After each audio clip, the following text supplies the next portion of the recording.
السلام عليكم ورحمة الله.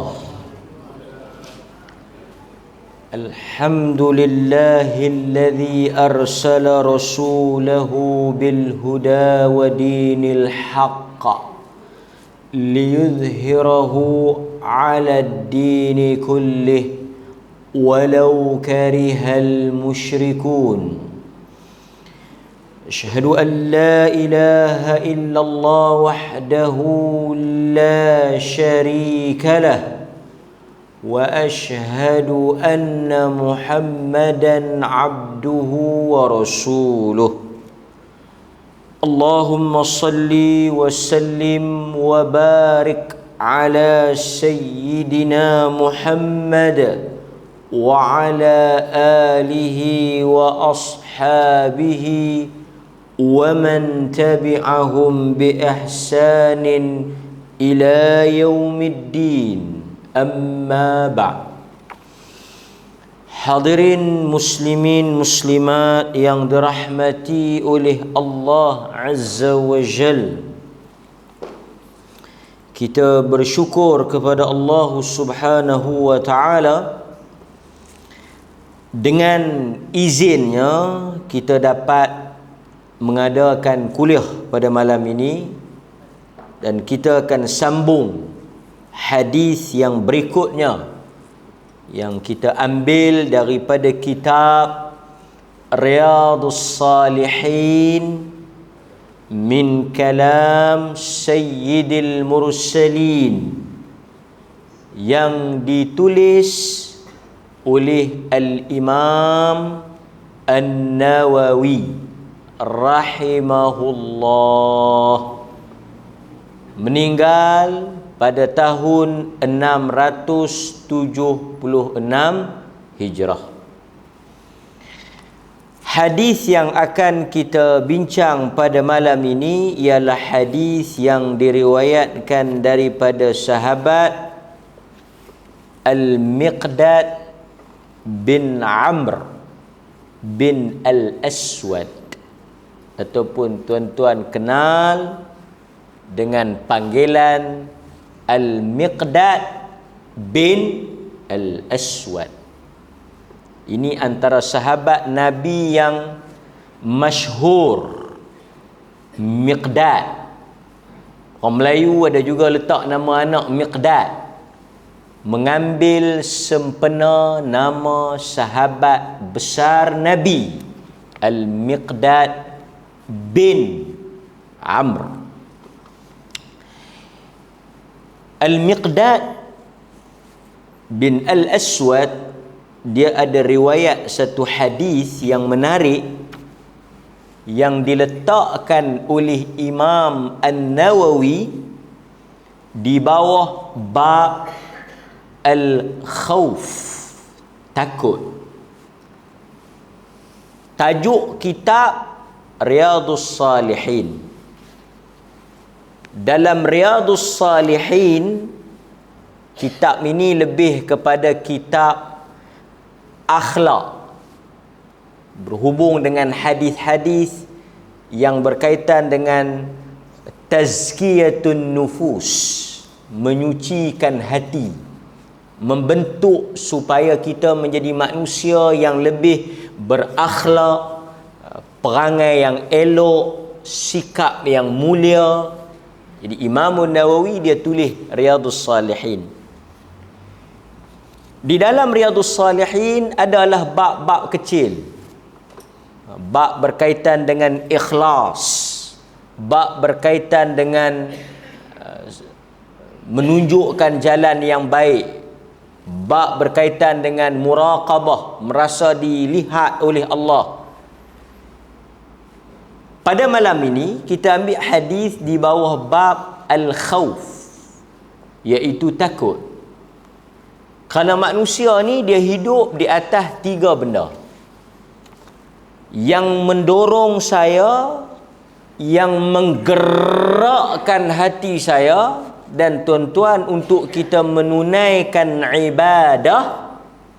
Pertama, takutlah. Saya dan tuan-tuan kita takut. Kita takut kepada Allah Azza wa Jal. Kita takut kepada seksaan dan azab yang Dia sediakan.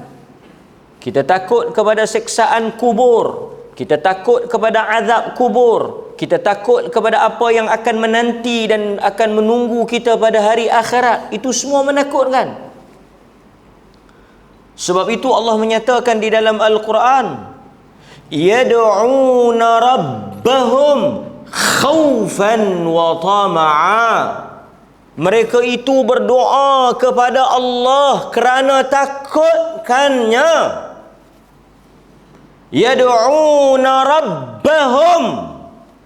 Mereka itu minta kepada Allah, bangkit di tengah malam, mendirikan salat kerana mereka takut kepada Allah. Kita takut. Yang kedua, tentu yang menggalakkan atau yang menyebabkan kita melakukan ibadah adalah kerana kita mengharapkan syurga, mengharapkan pahala.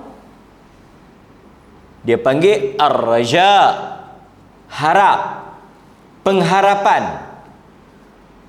Kita kata pasal apa hang semayang? Mudah-mudahan aku dapat masuk syurga. Mudah-mudahan Tuhan terima amalan aku. Mudah-mudahan Allah bagi pahala di atas apa yang aku lakukan. Semuanya di atas harapan lah. Dan aku bimbang kalau aku tak buat amalan, esok Tuhan akan azab aku. Yang tu dia panggil takut. Dan yang terakhir, manusia ni bila dia buat satu benda, pertama mungkin kerana dia takut. Yang kedua kerana dia harapkan sesuatu habuan. Yang ketiga kerana dia cinta pada seseorang. Sebab itu tuan-tuan, pagi tadi saya pergi ceramah di sebuah sekolah menengah di Perlis. Antara soalan yang menarik yang mereka tanya, berdosa tak kalau tengok perempuan berkenan? Kan? Peringkat umur aqil, umur itu dia panggil umur aqil baligh. Dia baru nak memasuki alam remaja. Baguslah soalan tu. Dia kata kalau saya pergi sekolah tengok perempuan, saya rasa teringin, minat, syok, cinta dekat perempuan tu. Saya nak tanya, berdosa tak perasaan tu? Kadang-kadang tuan-tuan kita kena faham juga. Pertama, Allah apabila dia menjadikan manusia berlainan jantina, ada lelaki, ada perempuan, tentulah Allah menciptakan fitrah, naluri. Perasaan lelaki bila dia tengok perempuan, dia berkenan, dia minat, dia teringin, dia ada satu perasaan sayang, cinta. Yang tu nama dia fitrah. Nafsu lah. Salah tak? Tak salah. Sebab itu bila kita kahwin pun memang kita kahwin atas nafsu. Pasal itu sebelum tuan-tuan kahwin pun tuan-tuan pergi tengok. Dan Nabi suruh pergi tengok. Nabi kata tengok sesuatu yang boleh menimbulkan rasa cinta. Ni saya nak sebut bagi kita faham apa makna perasaan yang kita duk rasa tu. Apabila satu orang lelaki dia tengok perempuan, tak kira lah tua ke, muda ke, remaja ke, dewasa ke, dia berkenan. Yang tu tak berdosa. Tak salah. Tak haram. Kalau tidak tuan-tuan, berdosa habis kita. Dia tengok satu orang, dia teringin, dia berkenan, dia minat. Yang tu fitrah. Maka Allah Azza wa Jal apabila dia mencipta manusia dan dia memahami manusia itu ada keinginan, ada nafsu, ada naluri, dia minat kepada lelaki dan wanita yang berlainan ini, dia berbeza ini, maka Allah mensyariatkan apa dia? Kahwin. Allah mengharamkan zina dan Allah menghalalkan kahwin. Kahwin itu dijadikan untuk apa? Kahwin ini untuk apa? Kadang-kadang kita kena faham untuk apa kita kahwin. Kahwin ni kerana kita nak jaga diri kita daripada buat benda yang haram. Sebab itu Nabi sebut dalam hadis, ya ma'syara syabab man istata'a minkumul ba'ah falyatazawwaj. Wahai lelaki-lelaki yang muda, kalau kamu mampu untuk membayar mahar. Pagi tadi saya ceramah, lepas daripada sekolah menengah tu saya pergi satu ceramah di Kuala Perlis. Habis daripada saya ceramah tu, mangkit satu makcik, dia main tanya. Dia kata, ustaz, anak dia baru bercerai. Dia tanya tu tak open lah, dia main di meja saya, pakat balik dah, dia mangkit main. Dia kata anak dia baru bercerai. Saya kata, masalah apa makcik? Boleh saya tolong? Dia kata bekas menantu dia ni hutang mas kahwin bayar tak habis lagi. Lah ni dah bercerai dah, pun tak bayar habis lagi. Mesin basuh pun bayar habis dah. Masalah dia apa dia kak? Dia kata wajib tak bekas menantu dia tu kena bayar mahar tu. Sebab menantu dia kata, menantu ni pun pandai cakap, dia kata tak wajib bayar dah pasal dah berpisah. Dia kata dah habis dah berpisah, nak bayar apa-apa. Pertama tuan-tuan, mahar ni benda yang wajib, hak orang perempuan. Apabila kita kahwin, mahar ni wajib, hak dia. Sebab itu nak meletakkan mahar ni letak pada siapa? Perempuan tu. Dia nak letak mahal ke, dia nak letak murah ke, dia nak letak apa ke, dia tak mau ambil ke, tu letak pada dia. Hak dia. Mahar ni hak dia. Orang Melayu kata mas kahwin. Mahar lah. Mas kahwin tu mahar. Yang ni dia tak ada satu rate, kadar yang tetap, bergantung kepada budi bicara perempuan. Cuma Nabi sebutlah sebaik-baik perempuan yang paling mudah mahar. Bukan murah, mudah. Tapi kita kalau tuan-tuan lah, apa makna mudah? Apa makna mudah? Murah lah. Betul tak Pak Nazri? Kan? Melainkan kalau kawan tu kaya, dia tahan nak letak berapa? Boleh 100,000. Boh lah 200. Kan? Mungkin tunang dia tu orang kaya, mudah bagi tak. Tapi agama bagi hak pada wanita untuk tentukan. Kerana duit itu duit dia.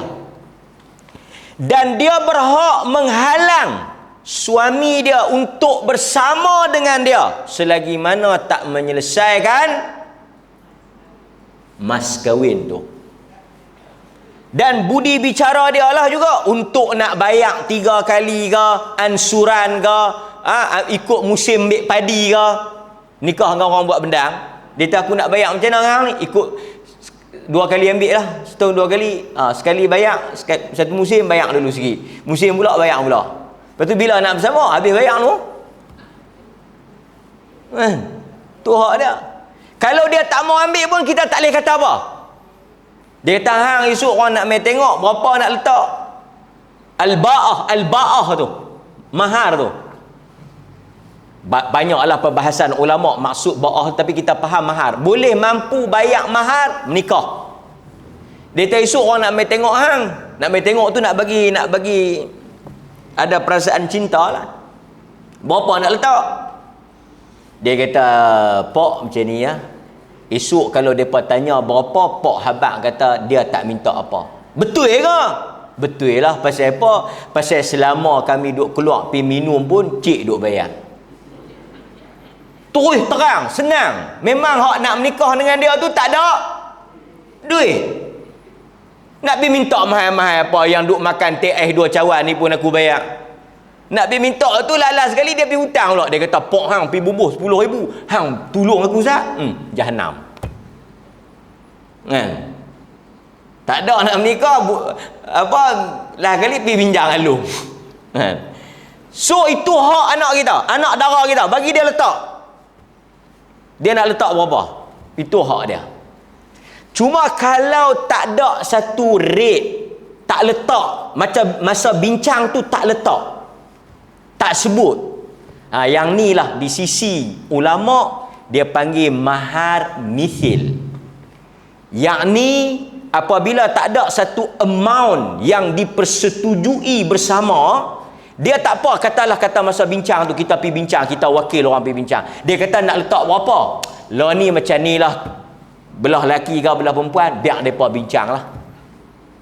Tak ada satu amount, tak tahu, tak apalah urusan mereka, biar mereka bincang. Masa akad nikah pun bukan nak wajib sebut, kan? Aku nikahkan akan nikah cukup, nak sebut pun boleh, tak sebut pun boleh. Baru ni ada satu pasangan, kan, kita urus bagi kahwin, dia pergi letak payah berapa ratus ringgit dengan set barang kemas apa semua, kan. Dia susah nak sebut, jadi kita pun kesian kat dia, kita kata tak payah sebut lah. Abang kata seperti yang tersebut, seperti yang tertulis, kan. Pasal dia duk sebut 800 berapa ringgit tak tahu dengan barang emas apa semua, kita duk nampak macam nak kalut lah, kan. Kita tak apalah, tu belum masuk lagi 2 duit 3 kepiang, kan. So orang kita ni dia pelik-pelik mas kahwin ni, tak tahu pasal apa, sebut bagi mudah 1 juta, senang. 20,000 yang nak ada ringgit-ringgit ni tak tahu pasal apa, 842 ringgit 35 kupang, kan. Jenuh duk kira duit siling, duk kerang kok kerang, kan. Tak apalah, yang tu soal istiadat orang Melayu, tak ada masalah. Cuma saya nak sebutnya agama kata kahwin, agama kata kahwin. So kita nak bagi taunya dalam kehidupan manusia ni dia tak ada masalah. Bila dia tengok perempuan dia berkenan, tak ada masalah. Dia ada masalahnya bila dia tengok laki sama laki dia berkenan, itu berat. Atau dia pergi tengok tiang elektrik dia pergi berkenan, tu lagi kalut. Kan? Yang ni yang panggil fitrah. Baik. Tang mana saya nak cerita tadi? Tang Miqdad tadi ni. Okey. Miqdad bin Al-Aswad. Al-Miqdad ni kita cerita sikitlah kisah hidup dia sebelum kita nak baca hadis yang dia riwayatkan. Al-Miqdad bin Al-Aswad, tuan-tuan kena ingat dia di kalangan as-sabiqun al-awwalun. Siapa dia Al-Miqdad ni? Al-Miqdad Al-Aswad ialah antara orang yang paling awal memeluk Islam. As-sabiqun al-awwalun, first batch. Yang Quran kata apa? Was-sabiqun al-awwalun minal muhajirin wal ansar radhiyallahu anhum wa radu'an. Allah kata, dan golongan as-sabiqun yang mula-mula memeluk Islam ketika Nabi masa tu lemah, ketika Nabi masa tu ditindas, ketika mula-mula Nabi menyebarkan dakwah, ketika orang tolak Nabi, mereka menyahut seruan Islam. Salah seorangnya dikatakan dalam riwayat dia orang nombor 7 masuk Islam. Kalau ikut nombor giliran 007, James Bond. Nombor 1 mungkin Khadijah, nombor 2 mungkin Ali, nombor 3 mungkin sahabat Nuh, sahabat ni Abu Bakar dan sebagainya. Dia nombor apa? Nombor 7. Wih, dahsyat tu. Dan dia sebenarnya bukan bin Al-Aswad. Ni kita kena tahu ya.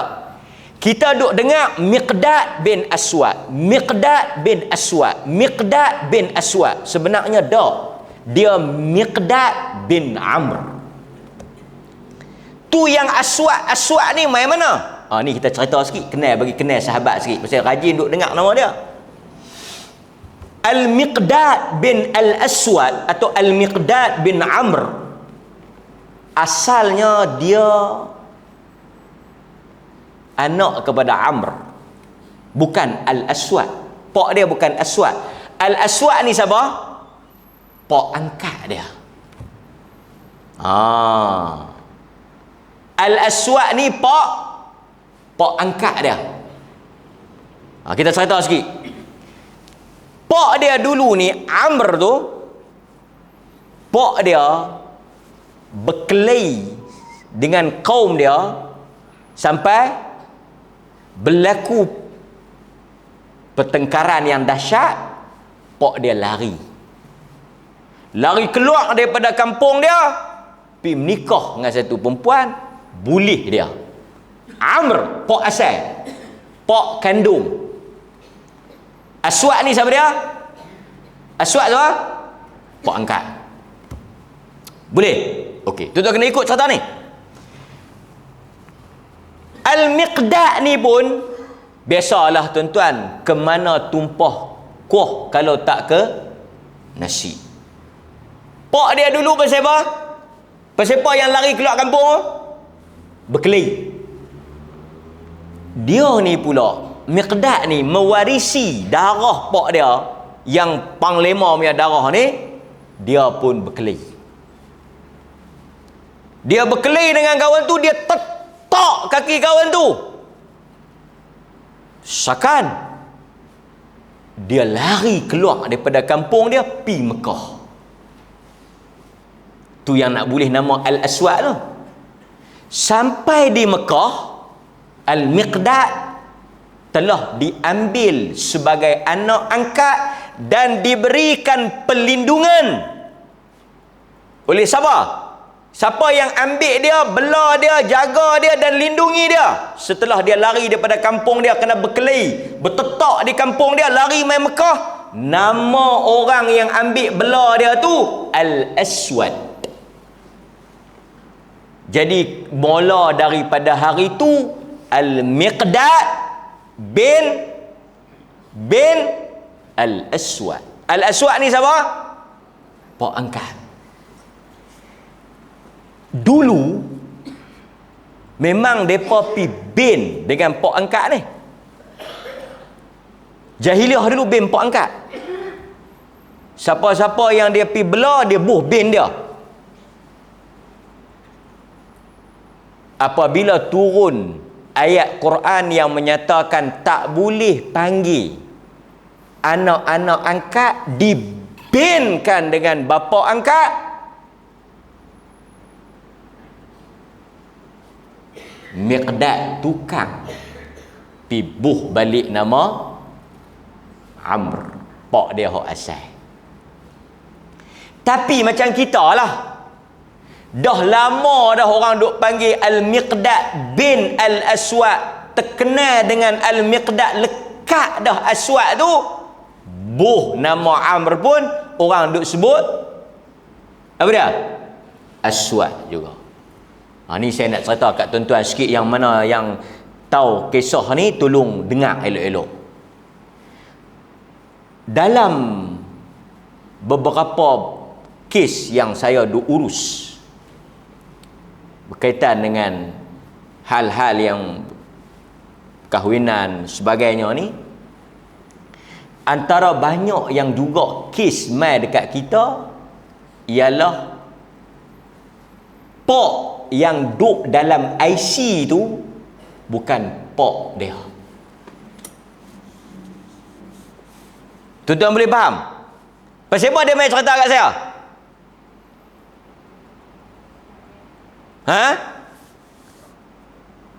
Pasal kalau dia tak pi bongkar cerita ni, Yang ni bukan pok yang kita cerita hak terlanjur tu. Tak. Yang ni anak bela. Anak bela. Bukan anak hak terlanjur tu kita boleh pesah. Hak tu ada cerita dia.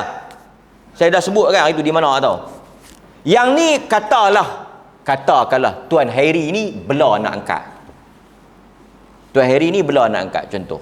Katalah nama anak angkat tu perempuan lah. Kalau laki ni tak ada masalah. Pasal dia bukan gaduh nak jadi wali. Katalah nama Bedah. Bedah binti Hairi. Dulu boleh tak boleh? Dulu boleh. Dan ada kes lepas. Pi binti bukan maula tau. Binti tu binti. Ada kes. Memang dalam IC binti. Ada kalau saya tata kat tuan-tuan. Tuan-tuan pun terkejut. Masa nak beranak, pi ambil IC orang lain, pi daftar masuk. Boleh kawan tu anak dia. Tuan-tuan faham? Dia nak pi beranak di hospital, hak yang mengandungkan dia tu lari malam. Faham tak? Markah dia tu lari. Jadi bila nak pi beranak di hospital, mai minta IC. Contoh minta IC saya. Dia tak mai IC ustaz tak? Awak nak pi daftar nak beranak ni. Bila bawa IC saya, depa pun register bil saya. Jadi saya ni sebagai apa? Sebagai apa? Pak angkat lah. Tapi bil saya ada kes ni.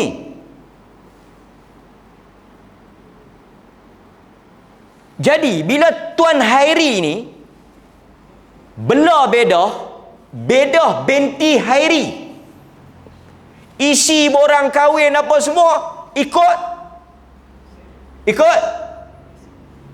IC. Pasal di dalam borang tu, tuan-tuan dulu menikah isi borang ke tak? Kamu menikah kau buat itu kan?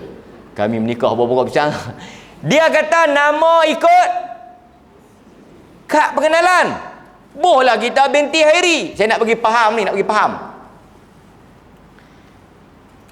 Masalahnya timbul apabila boleh tak Tuan Hairi pergi angkat nikah?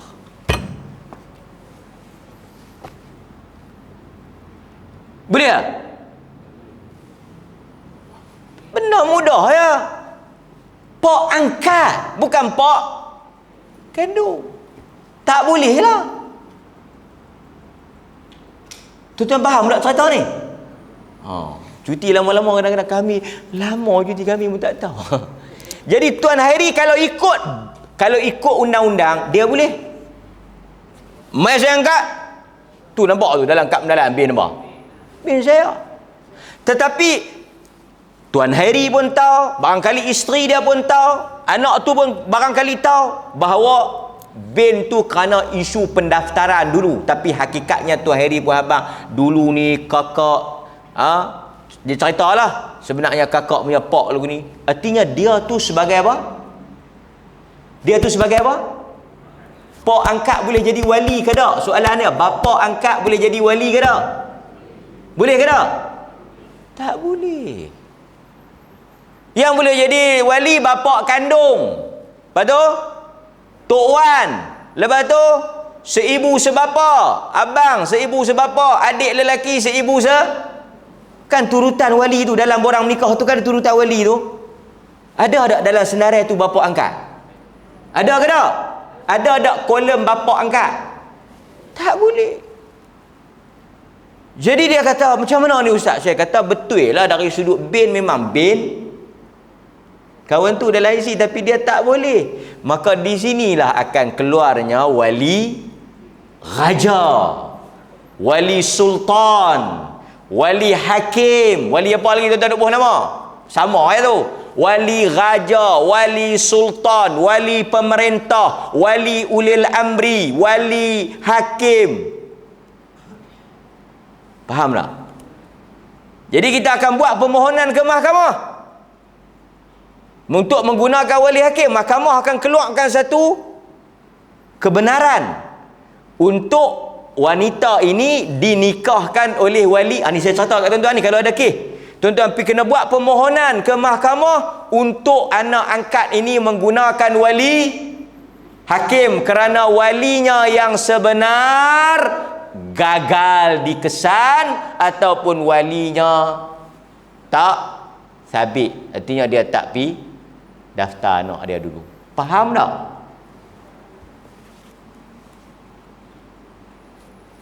Dan tuan-tuan juga akan ada masalah nanti. Pasal apa? Selesai bab wali, matilah pak angkat. Bila mati pak angkat, kita nak buat apa? Faraid dia boleh ambil tak? Tapi bin, ada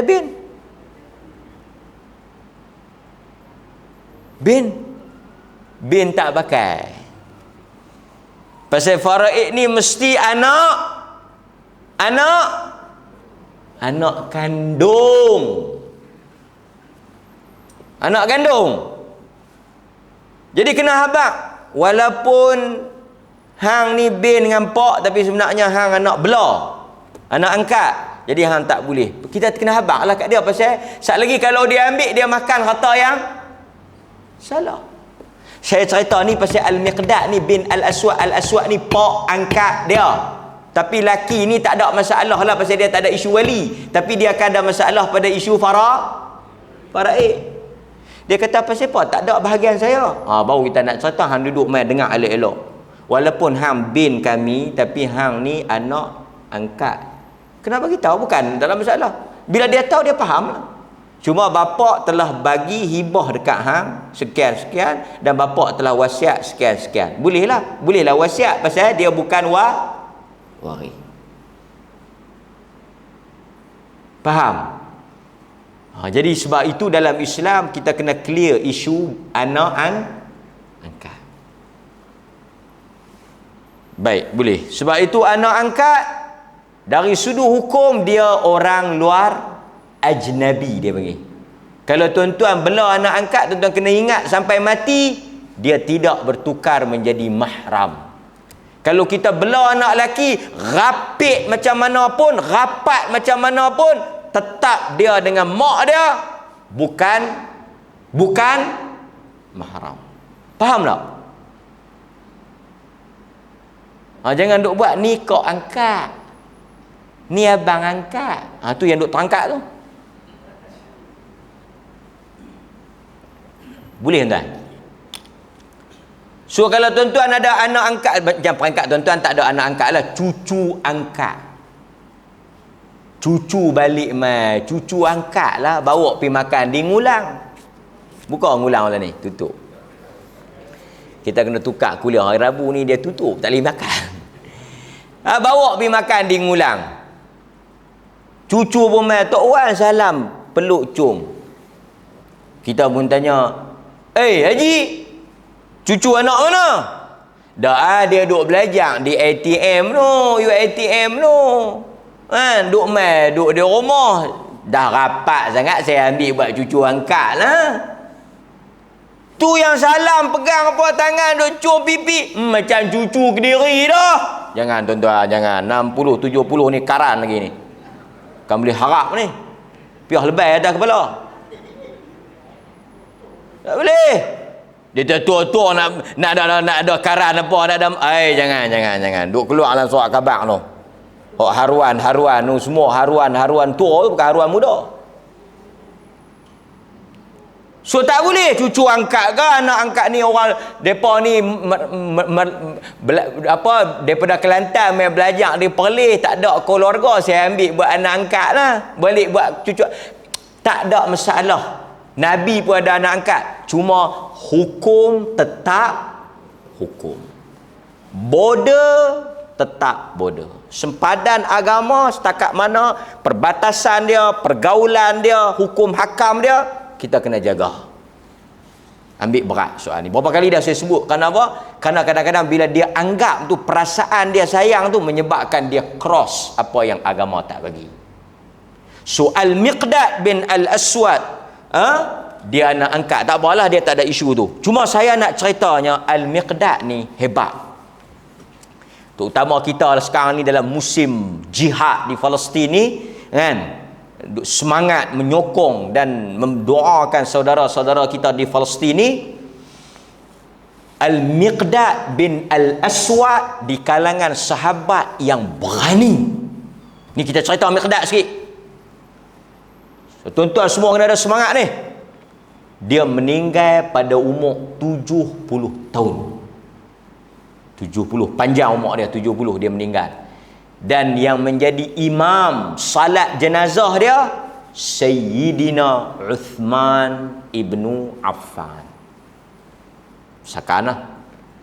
Al-Miqdad ni hebat dia merupakan tentera yang pertama menunggang kuda.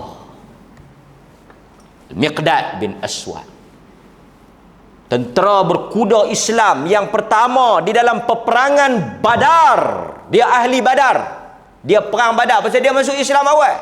Dia berhijrah 2 kali. Tu yang kata Al-Miqdad ni hebat. Dia tentera berkuda yang pertama dalam Islam, perang Badar. Dan kata-kata dia yang paling masyhur, kata-kata dia yang paling terkenal, dia kata apa? Ketika Nabi ajak perang, kita tuan-tuan, hari ni kita tengok orang Islam Gaza di Palestin, mereka berapa ribu orang ya, berapa ratus ribu ya. Tapi tengok semangat jihad, kan? Kita di sini yang tak boleh pi jihad, pertama tuan-tuan doa, yang kedua pada patut yang tuan-tuan boleh, kan? Takat mana yang tuan-tuan boleh sumbang derma ke, boykot barang-barang yang ada kaitan dengan Amerika, Israel ke, boykot, kan? Kopi-kopi yang mahal tu pi minum di kopi ngulang tu, sedap lagi. Tak boleh sebut lah brand tu, kan? Tak payah duk minum lah, kopi-kopi tu mahal. Ayam-ayam apa, burger-burger apa semua tu bonti sat. Sebab nak menunjukkan kita bersama dengan ikhwanuna di Palestin. Makan burger-burger Ramli kat tepi jalan tu sedap, lebih murah bermurah, kaya orang Islam kita kat ni, kan? Saya yang boykot sekarang ni anak saya dahsyat dia, nak minum Milo tak boleh. Kita pergi pasar raya nak beli Milo, dia kata tak boleh, Yahudi saya. Kalau semangat lebih. Tapi budak-budak ni duk baca kunut nazilah kan? Dalam kereta kunut nazilah kan? Di rumah kunut nazilah, semangat. Biar anak-anak kita besar dengan semangat jihad. Dan kita yang tua-tua ni pun tiru Al-Miqdad ni. Dia kata dekat Nabi apa? Dia kata, ya Rasulullah, kami sanggup. Ni Miqdad kata, masa tu nak perang Badar ni, dia kata, Rasulullah, jom kami bersama dengan engkau. Kami bukan Yahudi. Yahudi kata dekat Musa, Musa hang pi perang dengan Tuhan hang, kami nak duduk tang ni. Tu Yahudi. Pasal tu Yahudi penakut. Tengok orang Gaza, bukan ada apa pun, tapi berani. Sebab itu sahabat Nabi kata apa dekat orang musyrikin Mekah? Seperti mana hampa cinta untuk hidup, hampa sayang untuk hidup, macam itulah kami cinta untuk mati. Tak sama tuan-tuan. Orang yang sanggup mati dengan orang yang nak hidup, tak sama. Takut. Al-Miqdad kata, ya Rasulullah, kami akan kata, jom kami bersama dengan engkau, kita pergi berperang. Tu Miqdad, semangat dia, kan? Dia kata, kami bukan lagu Yahudi. Musa, pergi dengan Tuhan engkau. Kami nak kata, Muhammad, kami bersama dengan engkau. Yang tu semangat orang Islam. Al-Miqdad bin Al-Aswad. Dan satu lagi benda yang menarik juga tentang Al-Miqdad bin Al-Aswad radhiyallahu an. Apa dia yang menariknya?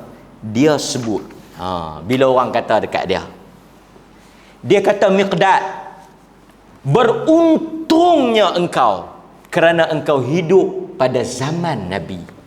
Mata engkau melihat batang tubuh Nabi dan engkau berjuang bersama dengan Nabi, sedangkan kami tak sempat bersama dengan Nabi.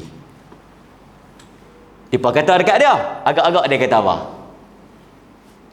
Yang ni kadang-kadang orang kita kan, dia selalu duk sebut, dia kata untung kalau kita jadi sahabat, kita boleh berperang dengan Nabi, berjuang dengan Nabi, kita hidup dengan Nabi, tengok Nabi. Orang kata dekat Miqdad kata apa?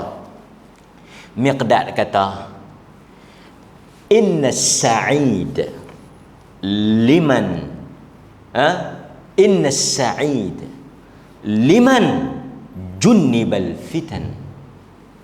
Sesungguhnya orang yang bahagia ni orang yang Tuhan selamatkan daripada ujian. Maksudnya apa?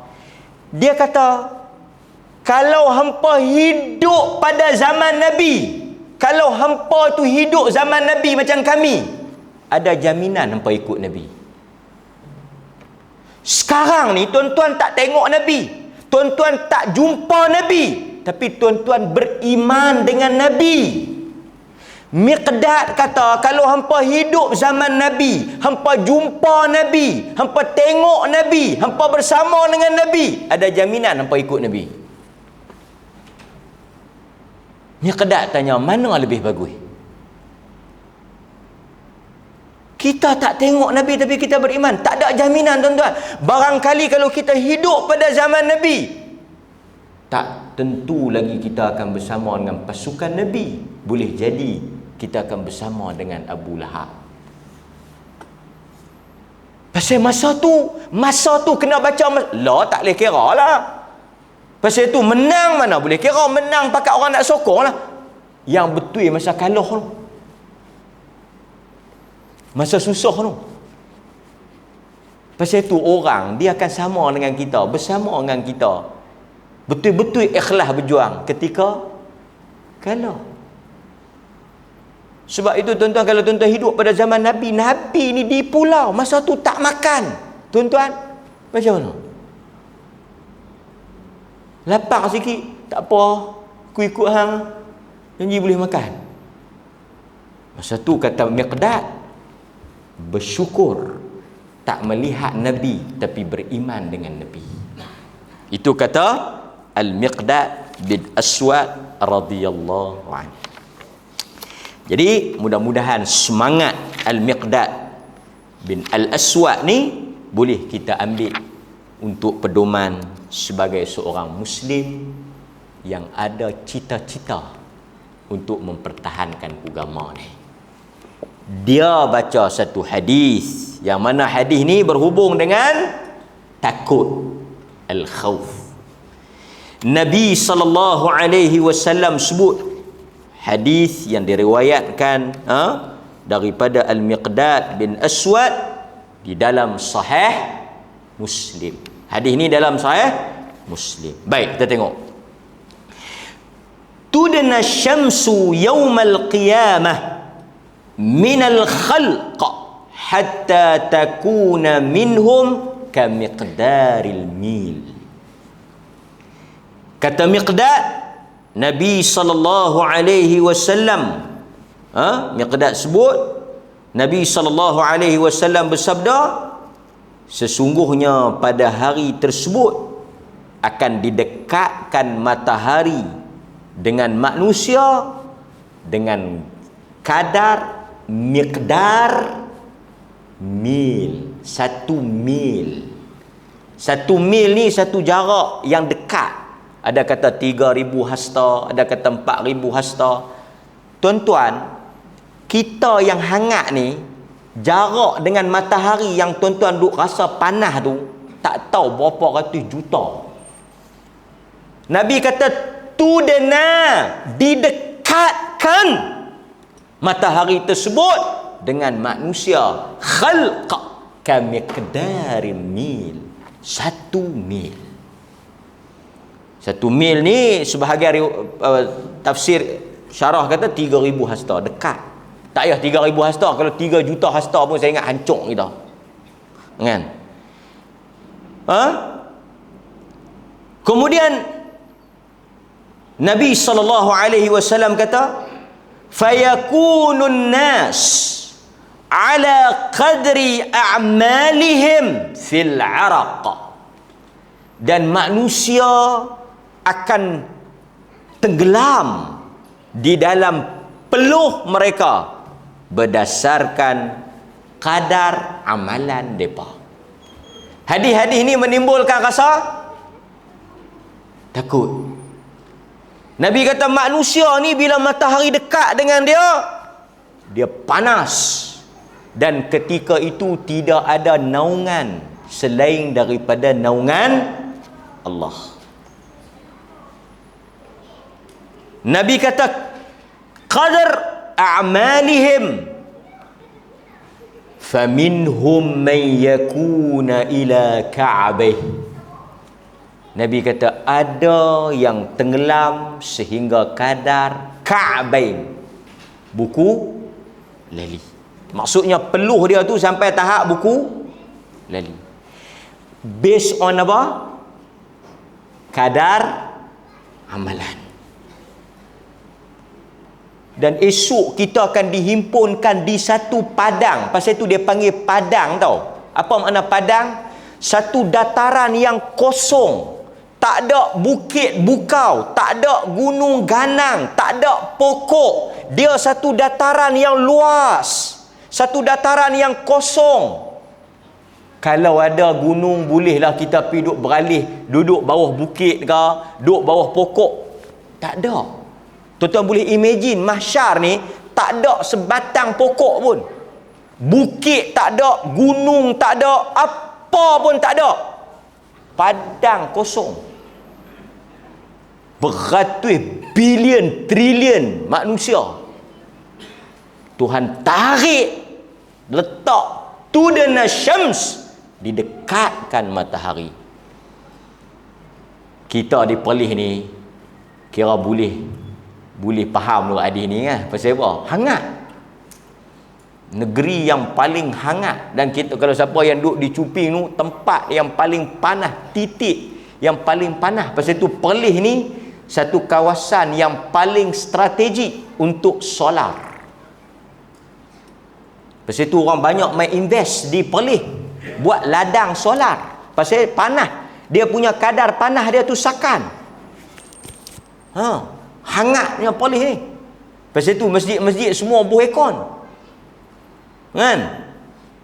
Pasal tak boleh tahan dengan panas di Perlis. Pasal tu tuan-tuan di atas Tuhan ni di sebalik panas tu satu ujian, dia hadirkan hikmah sesuai untuk solar, sesuai untuk harum manis. Dan ada satu teknologi mereka nak buat masuk ni, katanya nak buat tamar, kurma. Pasal cuaca dia panas kan? Menarik lah. Baik, kita sambung. Kemudian Nabi kata apa? Wa minhum yakunu ila rukbatih. Ada juga yang sampai ke rukbatih, lutut. Wa minhum yakunu ila haqwaih. Ada juga yang sampai ke pinggang. Wa minhum man yuljimuhu al-araq iljaman. Ada yang sehingga tenggelam terus dalam peluh tu. Ini berdasarkan kadar amalan. Siapa yang banyak amalan, selamat. Wa asyara ila Rasulillah sallallahu alaihi wasallam bi yadi ila fi. Nabi kata ada yang sampai tenggelam ni mulut dia, duduk dalam peluh, lemah. Peluh kita. Tuan-tuan hangat tahu mana pun peluh lu mana, takat mana peluh. Orang utara kata peluh apa? Peluh menyimbok. Makna berpeluh kan? Peluh. Pasal tu kita ada jenis sini, jenis peluh yang kata apa, basah. Tapi tak ada lah kita tengok sampai tenggelam. Lemah ada ustaz, oi. Jatuh sungai mana? Dah. Lemah dalam peluh dia. Ui, sakan. Tak ada. Tapi esok di padang mahsyar kita akan melihat benda ni di hadapan mata kita. Tu dalam hadis yang diriwayatkan oleh Imam Muslim. Sebelum kita azan tu, saya nak baca satu hadis riwayat Bukhari. Tadi riwayat Muslim. Ni riwayat Bukhari. Daripada Abu Hurairah radhiyallahu an, daripada Nabi sallallahu alaihi wasallam, ya'raqun nasu yawmal qiyamah hatta yadhhaba 'araquhum fil ard 70 zira'a wa yuljimuhum hatta yablugha adhanahum. Nabi kata manusia esok pada hari kiamat dia akan berpeluh hangat. Sebab itu kita akan ada dua benda. Yang pertama, telaga Al-Kauthar. Yang kedua, naungan arasy Allah. So saya minta sungguh-sungguh kat tuan-tuan, buatlah sesuatu supaya tuan-tuan boleh masuk di bawah naungan arasy Allah. Soal kita boleh minum telaga Nabi tu, kita dah usaha dah. Ni kita nak masuk satu lagi ni, bawah naungan arasy Allah. Nabi kata manusia ya'raqun nasu yaumal qiyamah, manusia akan berpeluh pada hari kiamat sehingga apa? Sehingga peluh mereka di bumi ni tinggi peluh tu, tinggi peluh. Tuan-tuan ukur. Ni pandai semua ni. Jenis kaki ukur ni. Duduk dalam kepala ya, hasta, jengkai, kan? Apa, relung, ekar, hektar. 70 hasta. 70 hasta. 70 zira'a. Tenggelam peluh tu. Hatta yablugha adhanahum, sehingga sampai ke telinga mereka. Peluh. Hadis yang diriwayatkan oleh Al-Imam Al-Bukhari rahimahullah. Kenapa Imam Nawawi bawa hadis ni? Tujuan dia apa? Hadis ni kalau tuan-tuan dengar rasa apa? Sampai maksud Nawawi tadi ni nak menimbulkan rasa takut. Tujuan dia satu ya. Bila kita baca hadis ni, kita sampai maksud tajuk bab tadi apa dia? Al-khauf, takut. Mudah-mudahan Allah Ta'ala rahmat majlis kita. Kita bagi laluan kepada azan. Sekejap lagi kita buat kesimpulan dan ulasan akhir kepada hadis Miqdad bin Aswad radhiyallahu anhu.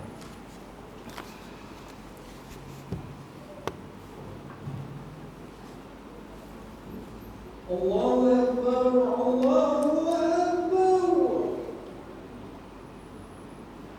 Allahu Akbar.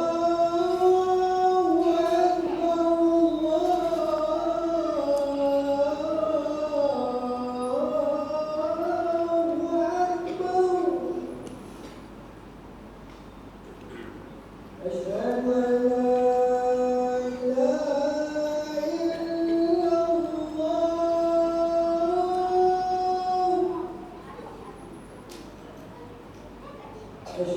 an la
Muslimin muslimat, hadirin hadirat yang dirahmati oleh Allah Azza wa Jal.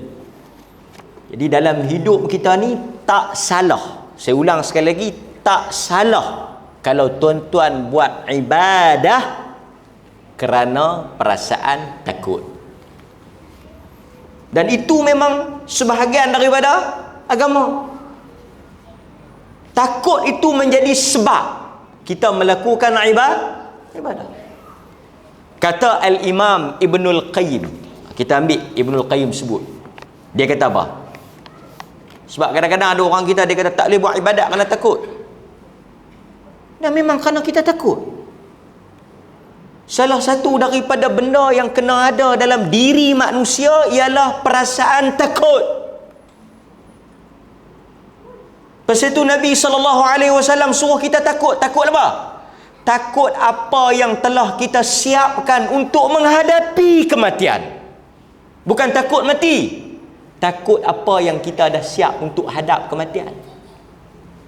Seperti mana kata Al-Imam Ibnul Qayyim, dia kata khaufullah wa khasyatu iqabih. Takut kepada Allah dan juga hukuman daripada Allah. Wa hadha innama yathbutu bitasdiqihi fi wa'dihi wa wa'idihi wal iman bih wa kitabih wa bi rasulih wa hadha as-sabab yaqwa bil ilm wal yaqin wa yad'ufu bi dha'fihima. Apa kata Ibnul Qayyim? Cantik. Dia kata takut kepada Allah dan takut kepada hukuman Allah. Sebab itu bila tuan-tuan belajar agama, ustaz-ustaz kita akan sebut, buat ni apa yang Tuhan buat, apa yang Tuhan akan balas. Kita cerita ke anak-anak kita, kalau tak salat ni apa hukumannya. Cuma dulu masyhur lah, tapi saya nak kena sebut jugalah. Dulu ramai juga orang Melayu yang gantung poster. Tapi hadis tu saya nak bagi tahu awal, palsu. Kita memang suruh anak-anak kita semayang. Tu saya nombor satu, kita memang suruh anak-anak kita semayang dan memang kita ajak orang semayang, tapi jangan pakai hadis palsu. Dulu saya tengok banyak duk sebar, duk share. Lah ni pun saya tengok duk ada juga kat WhatsApp. Siapa yang meninggalkan salat subuh seperti meruntuhkan Kaabah kot. Siapa yang meninggalkan salat maghrib seperti berzina dengan ibu sendiri. Ada, dia tulis tiap-tiap tu, dia tulis siapa tinggal subuh, dosa dia macam ni. Siapa yang tinggal zuhur, dosa dia macam ni. Siapa yang tinggal, dia ada 5 waktu tu, dia tulis. Dia buat satu poster. Hadis tu palsu. Seperti berzina dengan ibu, seperti meruntuhkan Kaabah, seperti membunuh orang Islam. Tak ada, Nabi tak pernah kata. Ada hadis-hadis sahih lain? Banyak. Antaranya hadis yang kita baca kuliah subuh. Satu orang yang Nabi nampak dihempap kepala dia dengan ketul batu sehingga pecah. Nabi tanya malaikat, siapa dia? Malaikat kata orang yang tak salat. Yang ni sahih. Baca tu. Lepas tu ada pula hadis palsu yang mereka sebarkan. Mana-mana anak yang tak semayang di dunia, mak ayah dia dah mati, kalau dia tinggal subuh, anak tak semayang subuh, mak mati dah. Tahu kena apa kat mak? Yang tak semayang tu anak. Ni tersebar dalam WhatsApp ni. WhatsApp ni pun kena hati-hati juga hadis-hadis dia. Mak yang mana dah mati, anak tak semayang. Anak tak semayang, mak yang mati tu kena.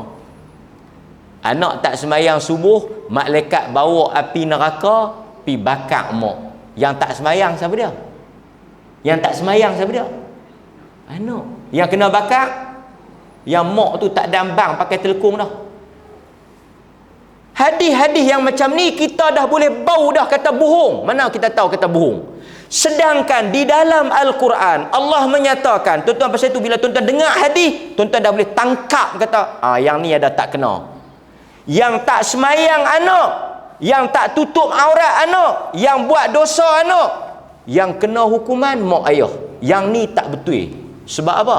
Sebab dalam Quran Allah kata wala tadhiru wadhiratun wizra, tidak menanggung dosa yang dilakukan oleh orang lain. Anak buat dosa, anak tanggung. Bini buat dosa, bini tanggung. Cucu buat dosa, cucu tanggung. Pasal apa cucu buat dosa, pak pi tanggung, tok wan pi tanggung, sedangkan tok wan tak buat? So mana-mana penceramah ke, ustaz ke, sebaran WhatsApp yang pi duk gempak clean lagu ni, jangan duk percaya. Suruhlah tuan-tuan, nak tuan-tuan mayang. Esok kalau mereka tak semayang, tuan-tuan mati, duk kena pukul nu. Saat ni malaikat bawa api neraka, pi bakar tuan-tuan nu kalau anak-anak tak mangkit semayang. Mangkit habaq kat ustaz ni, ustaz tak betul. Mangkit terus kata tak betul. Awak dalam Quran kata dosa masing-masing tanggung. Kita bukan jenis agama gempak bagi orang takut. Ada benda yang agama habaq takut. Tak apalah ustaz, biar apilah palsu pun, janji depa insaf, janji depa takut. Agama tak boleh bohong. Tak boleh kata Nabi tak kata. Lepas tu ada hadis apa, siapa yang tak menyusukan anak dicakok payudara je, tak ada.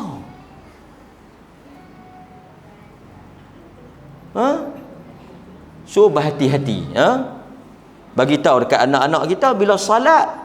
Banyak dalil-dalil yang duk ada bagi tahu anak-anak kita kalau tak salat masuk neraka. Neraka mana? Janganlah Tok Wan tu duk bersyarah dengan dia pun tak pi. Tok Wan tu pi lah dulu. Allah Subhanahu wa taala sebut kan, berkaitan dengan ramai juga yang kata kita ni bila ibadat buat ikhlas kerana Allah. Memang semua orang buat ikhlas, insya-Allah. Tapi Allah juga cerita tentang azab neraka ni untuk apa? Allah sebut dalam surah Al-Baqarah umpamanya, Allah kata fattaqun nar. Allah kata takutlah oleh kamu akan neraka yang bahan bakarnya manusia dan batu. Allah cerita neraka ni untuk apa? Tuan-tuan baca ayat-ayat neraka ni, tujuan dia Allah nak buat apa? Tujuan Allah cerita neraka ni nak bagi kita takut.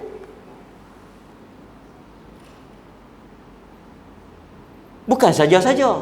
Maka sebab itu bila tuan-tuan kan, nampak kata apa, suami mungkin malas sikit ke, isteri malas sikit ke, tuan-tuan baca hadis-hadis.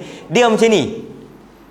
Kita yang belajar ni, bila tengok keadaan suami kita, isteri kita mungkin rasa malas sikit, mungkin rasa jauh sikit, ambil hadis-hadis yang berbentuk ancaman ni, kongsi dengan dia. Share dengan dia. Kan? Contoh, mereka duk tanya saya, dia kata ustaz, dalam keluarga saya ni ada yang jenis ambil tanah tak mau bagi balik. Ada tak hadis-hadis apa nak kongsi? Boleh ya? Bukan kita saja-saja buat. Nabi kata apa? Siapa yang ambil sejengkal tanah orang,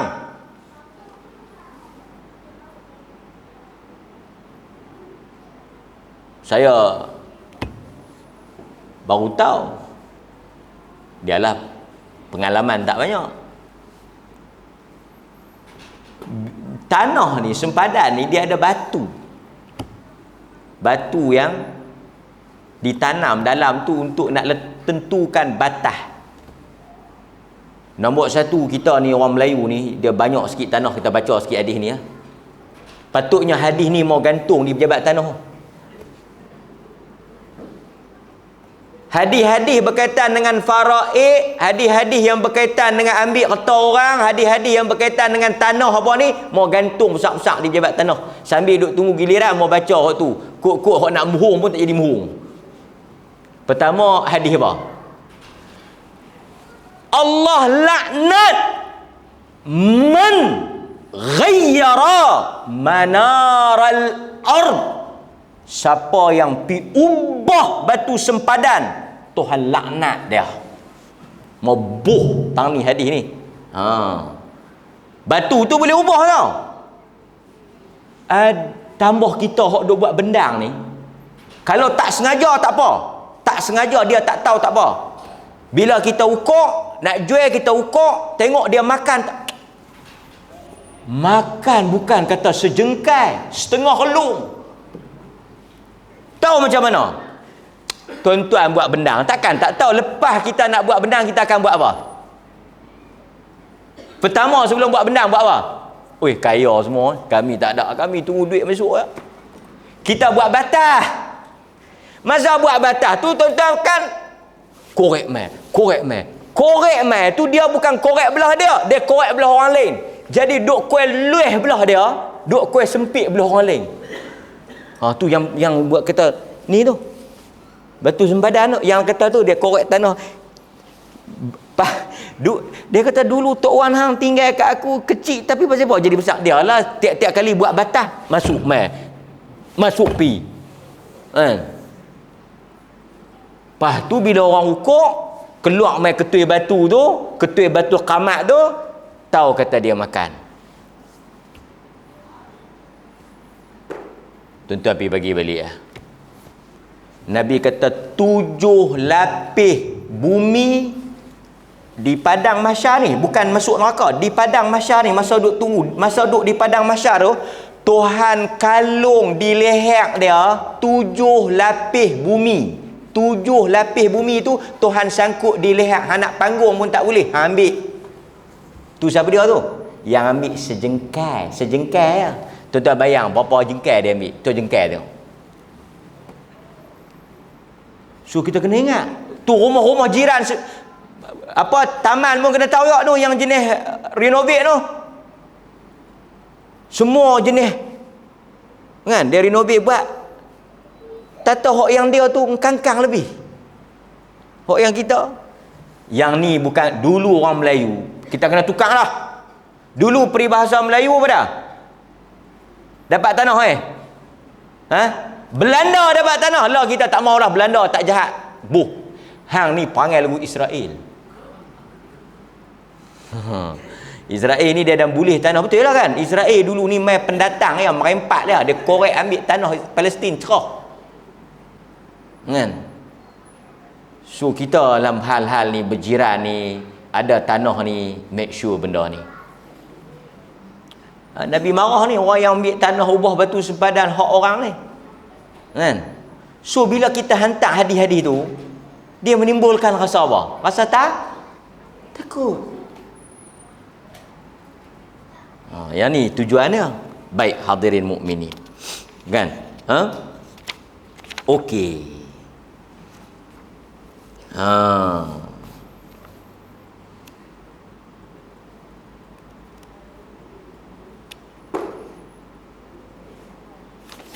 Ada satu kisah panjang, kisah ni menarik lah, tentang seorang pemuda di Maghribi dengan satu wanita yang syaitan masuk jarum kat mereka dua.